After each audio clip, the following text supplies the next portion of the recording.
Every Monday to Friday, this is Peter Lewis's Money Talk. Money Talk. Good morning, this is Peter Lewis, welcoming you to Money Talk for Thursday the 25th of June. Thank you for downloading this podcast. Your support for independent, fair and balanced reporting in Hong Kong is much appreciated.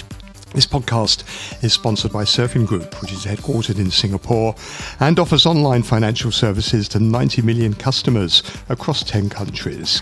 In today's headlines, Donald Trump said Wednesday that Iran had informed him there will be no tolls, insurance costs or charges of any kind for ships looking to pass through the strategically vital Strait of Hormuz. Trump said in a post on Truth Social that additionally no money has been given to Iran by the US. We will be releasing some of their money that is totally controlled by us to our farmers and ranchers for the purchase of corn, wheat, soybeans and more by Iran.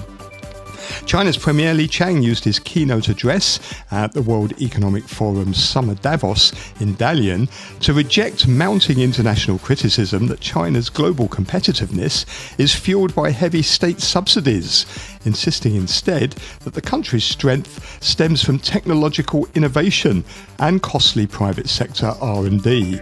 Li argued that Beijing cannot afford the scale of subsidies alleged by its trading partners and highlighted companies such as Huawei, which he said had endured years of financial and technological blockades, yet invested more than 1 trillion yuan, that's about 150 billion US dollars, in research over the past decade to achieve breakthroughs in frontier technologies. MSCI kept South Korea in its emerging market category and delayed a verdict on Indonesia's potential downgrade, extending uncertainty for two of Asia's most closely watched markets. In its annual review, the index provider said Indonesia's reforms, including doubling minimum free float requirements to 15% and tightening shareholder disclosure rules, were a step in the right direction, but it still needed to demonstrate consistent implementation and sustained effectiveness before MSCI could rule out a downgrade to frontier market status. South Korean AI chipmaker SK Hynix is testing investor appetite with plans for a massive $29 billion US listing as it seeks to tap foreign investors to fund its expansion plans as the artificial intelligence boom fuels a rush for advanced chips. The deal would be one of the biggest share sales in history, comparable to Saudi Aramco's 2019 IPO. The world's second largest memory chip maker expects its ADRs to start trading on the Nasdaq on July the 10th. Joining me on my panel today are Andrew Freris, the CEO of Ecognosis Advisory, and Sunil, Kashyap, Director of Finmet. With a view from Taiwan is Feingold, Director of Research at Caerus Consulting in Taipei. And today's Asian Business newsletter is also available. You'll find that at peterlewismoneytalk.substack.com. Peter Lewis's Money Talk. US stock markets steadied Wednesday, but tech continued to struggle. Stock indices paired early gains with the Nasdaq Composite falling 0.4% by the close to 25,477 after already declining 4% over the previous 2 days. The S&P 500 declined 0.1% to 7,358. The Dow, though, added 182 points or 0.4% to end at 51,849. Shares of Micron soared 13% in after-hours trading following its earnings report. The largest US maker of memory chips reported revenue for the past 3 months that was more than 4 times higher than for the comparable period last year. After that, ETFs tracking the Nasdaq 100 rose 1.5% after the close of regular trading following Micron's results. US Treasury yields were lower Wednesday as oil slumped.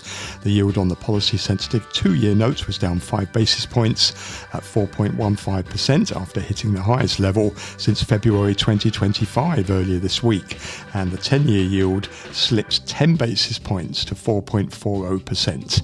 In the currency markets, the US dollar index gained 0.2% to 101.58. The Japanese yen traded around 161.81 a dollar. That's its lowest level since 1986. The offshore Chinese yuan depreciated 0.33% to around 6.82 renminbi per dollar on Wednesday, hitting its lowest level in a month. Gold fell below $4,000 an ounce for the first time since November. Spot gold was down 2.7% at $3,999. Brent crude oil futures fell 4.3% to $73.74 per barrel, notching its lowest level since February the 27th, a day before the start of the US and Israeli-led war against Iran. Bitcoin dropped below $60,000 at one stage Wednesday, hitting a low of $59,024, its lowest level since October 2024. It has since rebounded and was last seen 2.4% lower at $60,800. Asian stocks were mixed. South Korea's Kospi benchmark rose 3.3% to close at 8,471 after falling as much as 1.5% earlier in the day. Taiwan's TAIEX closed down 2.2% after hitting a record high earlier in the week. And in Japan, the Nikkei 225 fell 0.9% to close at 69,175. Hong Kong stocks rebounded on Wednesday in a choppy session. The Hang Seng Index rose 76 points, or 0.33%, to close at 23,412. And mainland China's CSI 300 added 0.5% to close at 4,943. Futures markets predicting some big moves this morning at the open. The Hang Seng projected to start the day 0.7% lower. Looks like the Nikkei 225 in Japan will jump 2.6% at the open. Every Monday to Friday, this is Peter Lewis's Money Talk. Peter Lewis's Money Talk. Once again, a busy day in the world of business and finance, so let's get straight to it and welcome our guests. We have our regular Thursday morning commentator, Andrew Freris, the CEO of Ecognosis Advisory, with us. Morning, Andrew. Good morning, Peter. And up in Hong Kong, we have Sunil Kashyap, who is director of Finmet. Morning to you, Sunil. Good morning, Peter. Now, China's Premier Li Qiang used his keynote address at the World Economic Forum's Summer Davos in Dalian to reject mounting international criticism that China's global competitiveness is fueled by heavy state subsidies. Instead, he insisted the country's strength stems from technological innovation. Li argued that Beijing can't afford the scale of subsidies alleged by its trading partners, and he said it was due to investment. He said Chinese companies like Huawei had invested more than 1 trillion renminbi, that's about $147 billion, in research over the past decade to achieve breakthroughs in frontier technologies. Now, his comments come as the US, EU and IMF intensify scrutiny of China's industrial practices, warning that state support is driving overcapacity and distorting global markets. And just as a reminder, China has a record $1.2 trillion trade surplus last year. So, Andrew, do they protest too much, or do you think this is a credible argument that by China that its competitiveness is due to innovation rather than subsidies? Well, first of all, state subsidies are universal. And before the European Union accuses China of anything, I mean, their state of continuous subsidies to the agricultural sector and very specific ways of subsidies are handed out to the industrial sector, both in terms of taxation and in terms of specific measurements, makes them, the pot calling the kettle black. It's a little bit unfair. On the other hand, if one does a very back of an envelope calculation, more than 50% of China's GDP is passed through or is handled by the state, it's a little bit too easy for them to claim that they have whiter than white when it comes to subsidizing particular sectors, because some of the sectors are actually outright owned by the state. So we can start by the banks, and we could say that cheap credit, I'm making this up completely, is available to Chinese companies because the state is willing to accept lower interest rates. Given, of course, that more than 54%, if I am right, of the bank deposits are owned by state-owned banks. So, in other words, there are a lot of different ways in which subsidies can be passed, and equally, it could be argued that the fact that there are capital controls in China, and we have now very crude and direct examples of that, of what's happening with snapping down all legal or illegal or shadowy exports of capital. And that is, of course, what is happening with bank deposits of Chinese clients in Hong Kong. In other words, looking at that alone, I will tell you that the exchange rate in China is in one way or other controlled and subsidized. Why? Because there are capital controls. And if somebody tells me, hey, how do you know there are capital controls? I will say, look, people in China cannot do whatever they want with their money when it comes to the capital account. When it comes to the current account and trade account, they can, but not where they would invest their money. So my rather slightly long drawn answer is that it might be true, but that looks only at the obvious way in which state subsidizes whole sectors of the economy. And China is by no means the first one. Hence, it is a little bit unfair. And on their part, yes, as you say, the lady doth protest too much, but that's the way it is. Well, Sunil, what are your thoughts on this? It's a complex issue, isn't it? And there's not a straightforward answer, I think, as Andrew is pointing out there, because a lot of countries had, in some way or another, subsidised certain favoured industries. But what do you think about China's situation? I'm actually confused about why they need to be defensive about it. I mean, it's a well-known fact. I mean, in fact, the government should be proud of the fact that, it's the government-supported initiatives that have made China stronger. So I'm not quite sure why they need to be defensive. The fact is that it's a joint venture between the private sector and the public sector. They should highlight the fact that, yes, a lot of the innovation is coming from the private sector, but it's supported by the government. So from my point of view, I don't think it requires any kind of justification. I think it is clear that the impact of innovation is being felt through the private companies, whether it's EVs or it's solar or it's technology that right now. All of that is being felt through private companies. Perhaps it was supported by the government, but there's no harm in accepting that. Well, it does distort, though, the domestic economy, doesn't it? Because who pays for this? I mean, this is in effect what we have in China is a transfer from households to select companies and select industries. And obviously at a time when China wants to boost domestic demand, it would be better maybe to allow some of this money to go to households in the form of, maybe more social support and so on. But that distortion exists everywhere. Like Andrew mentioned, in Europe, it's famous in terms of all the agricultural subsidies. Even in the US, you have subsidies to the agriculture sector, to the defense sector. There's so much defense spending which boosts the defense sector. So they could, you could argue similarly in other countries that everybody has their policy priorities, and the government spends its budget in those priorities. So I think it's similar even in Singapore, right? The government supports certain sectors. So I don't think this is it distorts the economy. I think it's government policy of how they would like their economy to grow, and that's what's happening. That's my view.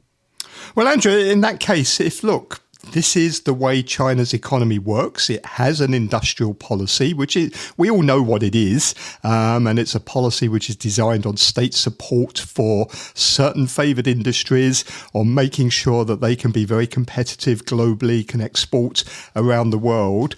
I presume it's fair enough for them to have that industrial policy. Why doesn't the EU have its own industrial policy? I mean, it is talking about maybe, setting rules whereby, certain sectors can't have more than a certain percentage of reliance on a particular country, whether it be 30 or 40%, as the EU is proposing.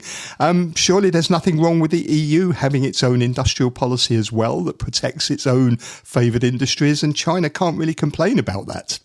Well, it becomes an issue when I say, look, I'm going to impose tariffs or I'm going to impose certain physical restrictions on what, where and how inputs from China to me, the EU, come because these are subsidized inputs. And here is the proof that you're subsidizing your sector.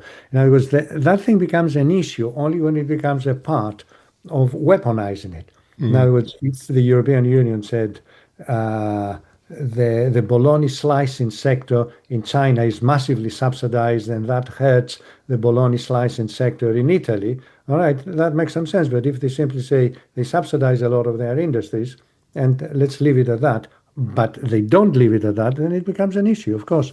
I'm sorry, I'm bringing calls to Newcastle. I mean, this is sort of blindingly obvious, and it's something that appears continuously, that there is excess capacity because here they have a trade surplus, and that shows that, Peter, once one begins to do some very simple stuff, and that is simply to say how much China saves, how much it invests, and where those particular savings go and in which form they're being utilized. The bottom line is that China, by having a very large trade surplus, which is funded primarily by China lending money, to the countries that have got a surplus with it, then it saves money at home and then spends it overseas, which might not be the best way of doing it, but that's the way it is. Well, look, if Premier Lee is correct and he says, first of all, we can't afford these subsidies anyway, companies don't need them, they're innovative and competitive, then the obvious answer is, well, stop giving them subsidies. Why not just let them withdraw these subsidies? If they don't need them, they're not. It's not causing any harm. Why not just withdraw them altogether and let the companies stand on their own 2 feet and see how competitive they really are? Well, very briefly, Peter, is of course he's batting on his own side. He can't possibly come up and say we can't afford them and therefore we're going to cut them back. It might not be put it like that. Had he asked me to write his answer to the European Union, I would have done a very different answer. In other words, I would have avoided certain things that would have been blindingly obvious that that the Europeans will grab on that. But be that as it may, okay, that's his answer and that's the way it is. I mean, Sunil, there is another way, of course, isn't there, in which you can support your domestic industries and make them competitive, and that's by having an undervalued currency. Is that the case in China? I mean, Christine Lagarde was saying this week that there needs to be a global conversation about the undervaluation of the Chinese yuan because it is distorting competition and competitiveness globally. I think it's fair to say that the currency is being held at current levels and not allowed to appreciate. I mean, you have such a huge trade surplus that should normally result in strengthening of the currency, and it's being held where it is. So there's no doubt about that. The whole question of currency manipulation or control comes up from time to time. Every country tries to do it. Japan, for example, is trying to control the movement of its currency. So I don't think it's just limited to China. But in Japan's case, it doesn't want a weak currency, does it? Whereas in China's case, it seems to be engineering a weak currency through the fixing. And has been doing it for some years, right? So, I mean, I think the whole question of, Andrew mentioned this, you can't equate China's economy to the Western world because you have capital controls. So a lot of policy decisions come out of the fact that they believe that capital controls are here to stay. So you will find distortions, and if you say, oh, this doesn't happen in the West, it's obvious because you have two different types of economies and currency mechanisms, capital mechanisms. So I don't think it's that much of an issue. If I have a bone to pick with China, I will say that their progress to a true removal of all capital controls has been absolutely glacial. And although I have full sympathy when they come and say we're going to make the renminbi the true currency, true global currency, and my reaction is no, you won't, as long as you have capital controls. Nobody's going to accept, I'm sorry, I'm being very crude here, bank deposits in China that I cannot go and say, send them tomorrow back home, or I want them all in cash, or I want all of it to be bought in gold and then the gold sent out, which you can do in Hong Kong, but you cannot do it in China under most circumstances. So this is quite important because, of course, there are prices involved, and the prices involved is the Chinese interest rates versus the Chinese interest rates everywhere else. And one could argue, okay, that the distortion is there because the price of financial assets can always be transferred back to a yield. And if, in fact, you cannot buy and sell freely your renminbi, then clearly the price of renminbi is, well, and we have to look what else is happening outside, is either too high or too low. And the clear issue here is, of course, that the renminbi is undervalued. There's no way wriggling out of that. And it's getting a bit obvious what the PBOC is doing, isn't it? It keeps on fixing the currency weaker than expected. In fact, we've had now the longest streak of weaker fixing since April 2025. It's sort of like when you have a currency with, when you're a country with huge trade surpluses, a huge current account surplus, you shouldn't really have a weak currency, or certainly not a currency as undervalued as that, surely. Yes, that's right. I'm sorry, Sunil, I don't want to hog this. I'm going to be very, very quick in here. It is also contradictory that at the same time that you have a large current surplus, a large trade surplus, you also have a sort of a snake in the tunnel kind of exchange rate policy. That's a very old-fashioned way of looking at that. At the same time, now they are absolutely busy filling in all the holes that made capital controls completely inefficient. And there were, sprouts of money leaving China, right, left, and center. And now they're very busy blocking them. Well, hang on a minute. Since you have a trade surplus, why somehow you also want to have some kind of a capital surplus as well? Or at least if you're having a capital deficit, you're now busy plugging holes, not by economic measures, but by simple legislative controls, fines or simply edicts. There's a very odd contradiction. I'm still trying to think why they decided on that now. I mean, for me in Hong Kong, it was years obvious, particularly each time I went to Macau, that these guys were spending renminbi well in excess the 50,000 allowance they had per annum. I mean, whom they were kidding? And clearly, nobody particularly bothered. Now, apparently, they are bothered about that. And I don't understand why suddenly this bothersome. I mean, is it the trade surplus is getting smaller? They are worried that suddenly they're going to have an overall. China is the major net lenders to the world. They are is it right, the third biggest holder of US government bonds? I think it is after, I've forgotten now what it is. After Japan. Definitely Japan. And Belgium. And Belgium, yeah, something like that. But that's Euroclear, isn't it? That's why it's Belgium is there. So, Neil, what do you think? Yeah, I think I 100% agree with Andrew. I think it's symptomatic of the fact that there is a dichotomy within China itself, within the economic decision makers, policy makers. To add on to what Andrew said, this contrasts, this kind of controls contrasts at the same time where China is talking about making renminbi an international currency, right? Can you imagine anybody who wants to look at investing in renminbi looking at these kind of controls and saying, "Oh my God, if I put my money into renminbi bonds, what's going to happen? Will I ever be able to convert them back into currency, freely floating currencies again?" So this sort of concept of saying we want to internationalize renminbi at the same time, clamp down on capital controls and also try to manage the currency exchange rate seems to contradict itself. And I think it's symptomatic of the fact that there's probably two factions within the government, people who are more reformist and people who are more conservative and don't want any change. Well, look, let's talk a bit more about currencies in particular with reference to the markets, because there is a lot going on in the markets. The US dollar index, it's now at a 13-month high. We've got several currencies trading round multi-year lows. The euro's at a one-year low.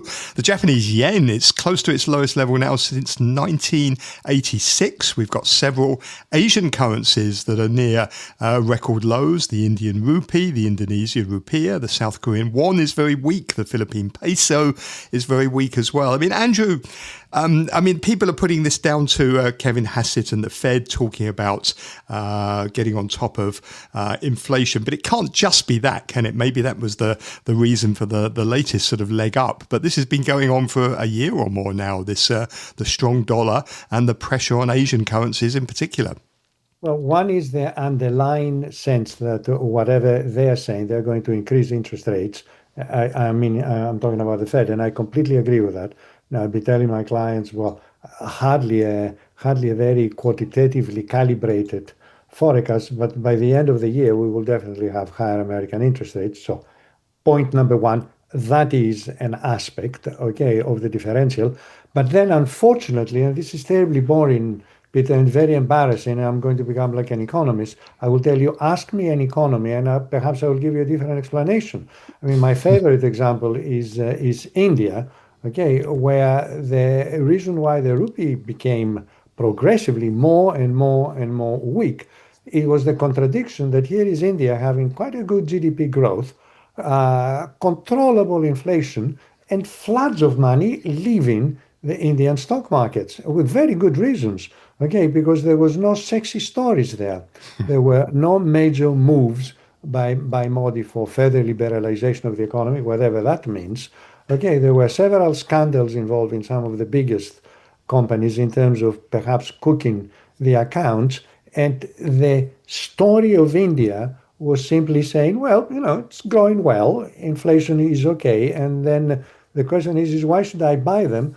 And someone would give a very unfair answer to India. He says, well, they're fantastically good. They have zillions of Nobel Prize winners all over the place in both the academic world and in the technical world, and they are doing absolutely nothing on artificial intelligence.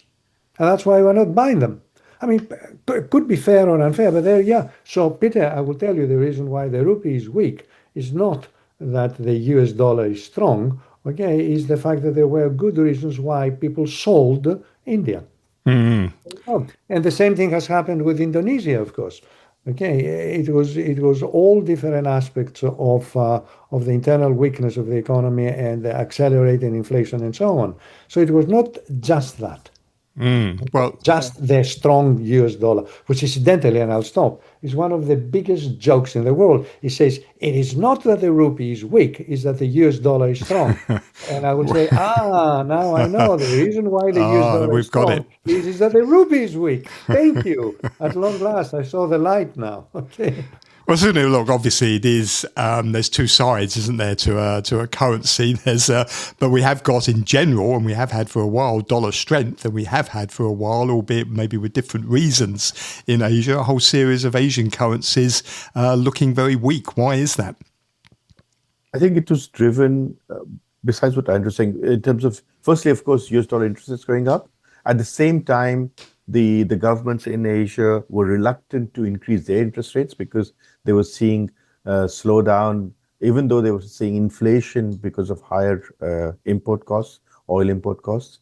They didn't want to hurt the economy by increasing its interest rates. So that interest rate differential reduced with the US dollar, and I think that's created some of the weakness. And of course, it's added to that has been a sell-off in the local stock exchange, stock market, driven by foreign investment outflows for the lack of a IT AI story.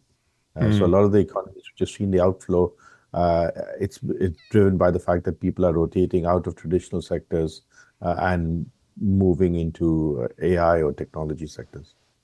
How much is the this MSCI review going to have? What sort of impact is that going to have? MSCI has surprisingly maybe kept South Korea as an emerging market category. Many people thought it was going to get upgraded to developed market status, and it is the seventh largest market in the world now, and it is regarded as a developed market by FTSE Russell, S&P Dow Jones, but obviously MSCI is bucking that trend. And then on the other hand, Indonesia, which was at threat of being downgraded from emerging markets to frontier market status, has had a reprieve, albeit it hasn't been. It's still not off the danger list yet. So, Sunil, what do you make of that? What's the impact of this going to be? I think Korea, is as the MSCI pointed out, it has actually the one has capital controls, and also the market itself is quite notorious in terms of some of the instruments and some of the retail investment, retail trading patterns. So I think the MSCI quite rightly feels that the controls in terms of regulatory controls over the stock market are not strong enough to justify a regrading of that market. Mm-hmm. As far as Indonesia is concerned, I think government has tried to say that, look, we need time to create controls. They've stepped in and try to bring some sort of how should I put it? Some sort of controls, some sort of order to the stock market. But the stock market has already corrected such a lot. It's the worst performing market in the world, down about 30%. Yeah. So it's already suffering. I think they probably feel that we just need to give them time to heal suffer more, to heal themselves, or at least it'll make things worse if we regrade them right now. So I think they're giving them time to bring about reforms.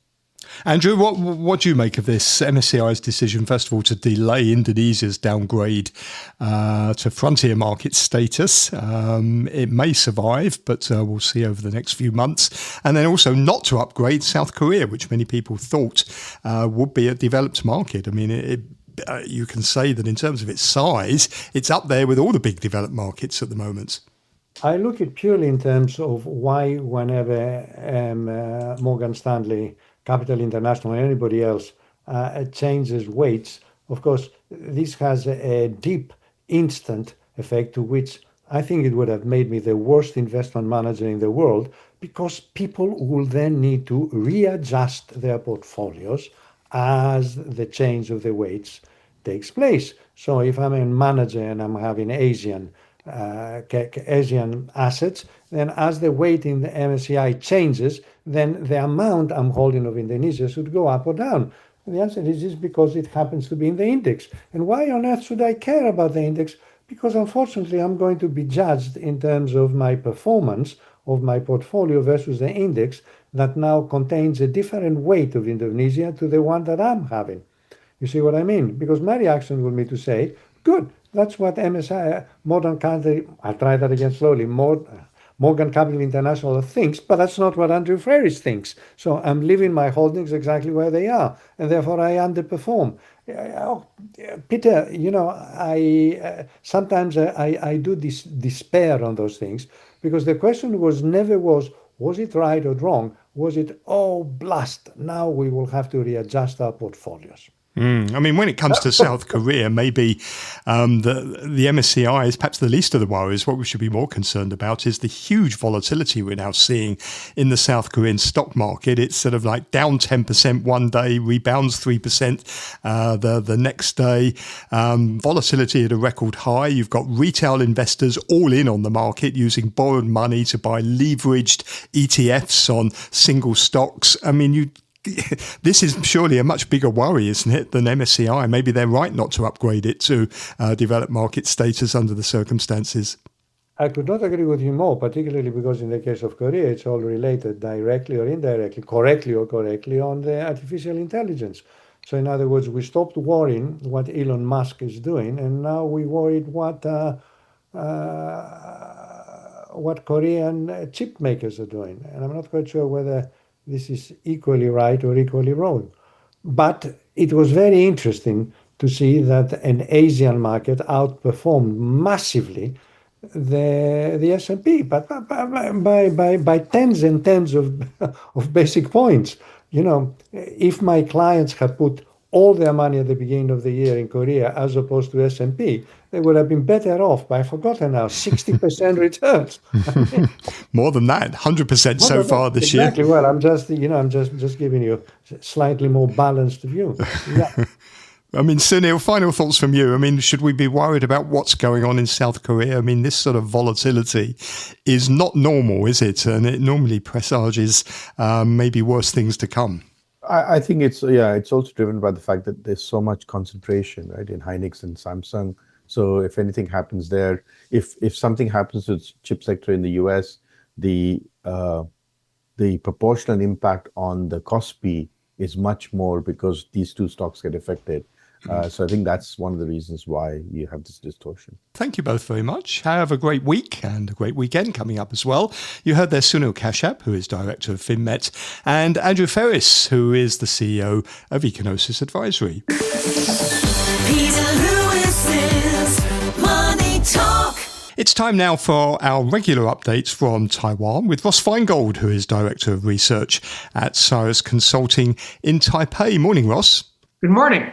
Now, Chinese Premier Li Qiang has used his keynote address at the World Economic Forum's Summer Davos in Dalian to reject mounting international criticism about China's global competitiveness being fueled by heavy state subsidies. What do you make of that? What message is he trying to get across here?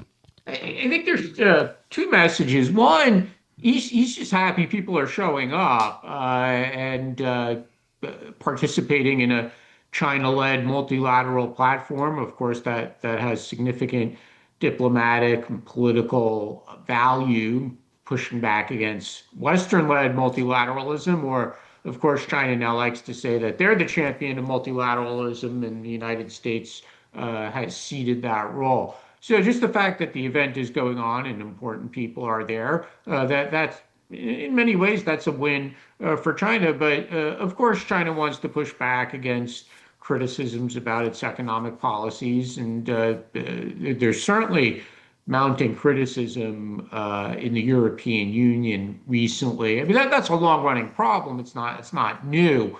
But there does seem to be momentum in the European Union on this issue, and I think he wants to give the message or kind of hint that if you take action against us, we'll take action against you. Well, I mean, to be fair, Europe has a point, doesn't it? I mean, first of all, China does subsidise its companies. A lot of them are state-owned to start with anyway. They get favourable loans and all sorts of grants and supports, and others. You only have to look at their company accounts to see the size of the subsidies they get. So if it's correct that, look, we can't afford these subsidies, and anyway, these companies don't need them, they're competitive, they're innovative, why provide them in the first place? Well, that's just the nature of the Chinese economy. That's how it's operated ever since it began to open up 40 years ago. But I'm biased on this question, Peter, because I'm an American, and the United States has long accused Europe of heavily subsidizing industries as well, not just China. Of course, now we're in an era where the United States government, even under the leadership of Republicans, has also become a fan of state support, with the government taking direct stakes in companies in various industries, such as critical minerals. So that's a sign of the times, I think, where everyone's pointing their finger at the other guy or the other country for subsidies or other types of state support, but they're also doing it to some extent on their own. But yeah, I mean, this will be one of the factors, I think, that will prompt the European Union to take more action against Chinese imports. They will cite state subsidies as one of the bases to taking such action. I mean, it's fair enough, isn't it? I mean, China has an industrial policy. We all know what it is. We all know how it works. And it is built around supporting favoured industries. A lot of people in China don't like it because it sort of diverts resources from households to businesses and industries.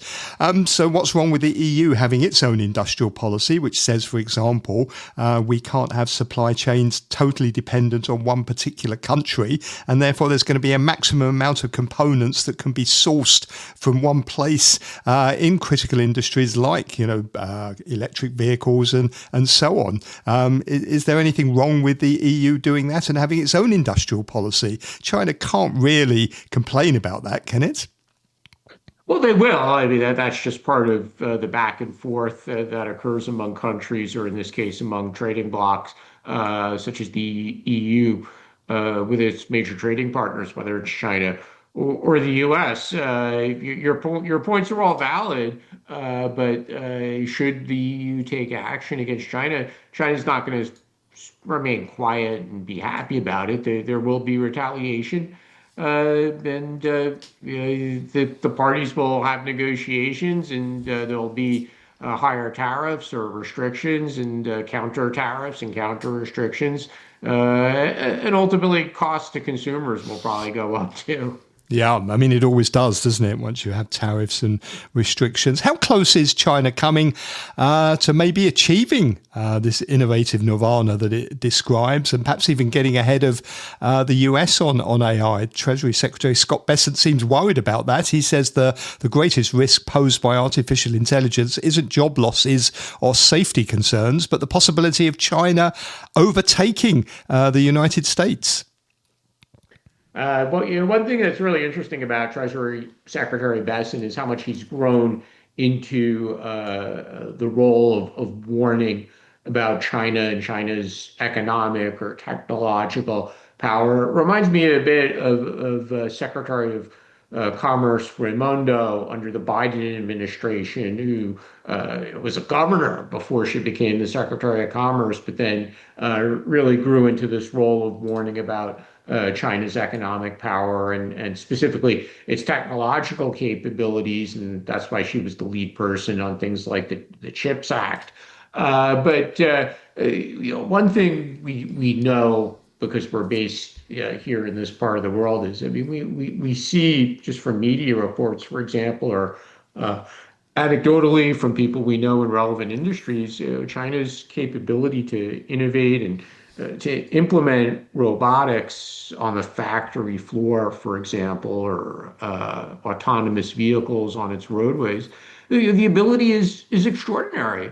And U.S. policymakers have to be aware of this. And of course, as the American government, that Bessent sees it as part of his responsibility to make sure that the United States is always the leader, whether that's with chip design and the most powerful chips, or with the most AI compute, as they like to call it, or the most capability to process data, that it should be in the United States and not elsewhere. And he sees that as part of his job to talk about this constantly, which he does in parallel to a large number of actions or bills are pending in Congress on these issues as well. I mean, it's getting more and more fraught, isn't it? We've got Scott Bessent, as you say, becoming more vocal about this. We're hearing today that Anthropic is accusing Alibaba of, in effect, stealing its AI models. Alibaba's been put on an entity list. China has responded by putting a couple of US rare earth companies on its own entity list. Is this truce, this trade truce and tariff truce between China and the US in danger of unraveling? Oh, for sure. I